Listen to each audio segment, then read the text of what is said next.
লাইব্রেরিয়ানের অভাবে বন্ধ ভোলাপাড়ার নজরুল পাঠাগার। রাজগঞ্জ ব্লকের সুখানী গ্রাম পঞ্চায়েতের ভোলাপাড়ায় রয়েছে এই পাঠাগারটি।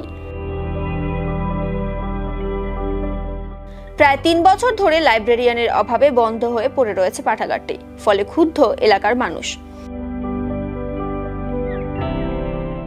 জানা গিয়েছে ১৯৭২ সালে এই পাঠাগারটি প্রতিষ্ঠিত হয়।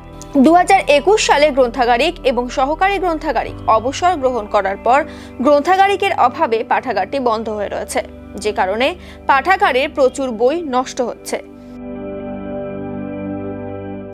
এলাকার বাসিন্দাদের দাবি, অতি দ্রুত গ্রন্থাগারিক পাঠিয়ে পাঠাগারটি খোলার ব্যবস্থা করুক প্রশাসন।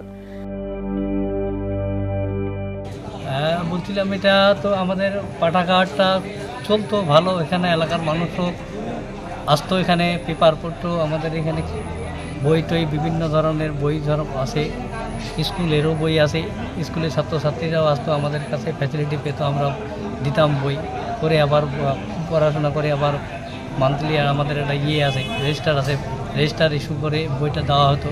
আমাদের এখানে লাইব্রেরিয়ান ছিল। গত 2021 ফেব্রুয়ারিতে আমাদের লাইব্রেরিয়ান মাননীয় গৌতম সান্যাল মহাশয় রিটায়ার করেন। রিক্রুট হওয়ার পর তারপরে আমরা লাইব্রেরিয়ানও পাই না, এমনি ফোরগেট ডি গ্রুপের কর্মচারীও না থাকায় আমাদের বর্তমানে পাঠাগারের পঠন পাঠন বন্ধ আছে। হ্যাঁ, ডিএলও অফিসে জানানো আছে, লাইব্রেরিয়ান বলছে যে প্রসেসিং চলছে। বিষয়টি নিয়ে সুখানী গ্রাম পঞ্চায়েতের উপপ্রধান ইসরাইল হক বলেন, গ্রন্থাগারটি লাইব্রেরিয়ানের অভাবে বন্ধ হয়ে রয়েছে। লাইব্রেরিটি যাতে খুব তাড়াতাড়ি খোলা যায় সেটা আমি ঊর্ধ্বতন কর্তৃপক্ষকে জানাবো।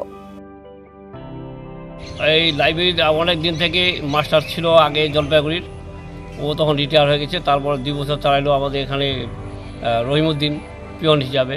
ওরা তো রিটায়ার হওয়ার পর এখন লাইব্রেরি টোটাল বন্ধ। এখন গ্রামের ছেলেগুলো আমাদের আসে, এখানে বই টই তো সবই আছে, কিন্তু আসে যখন ঘুরে চলে যায়। যেহেতু লাইব্রেরি সব বন্ধ, করার কিছু নেই। এখন উপর মতো আমরা আমাদের স্টাফ জানাইছে, আমিও জানাবো, আমি এমএলএকেও বলছি, আর আমাদের অরিন্দম ওকে বলছি, লাইব্রেরি যত মাস্টাররা আসে আমাদের লাইব্রেরি বন্ধ হয়ে গেছে, খুব অসুবিধা পড়ে গেছে আমার ছেলেগুলা।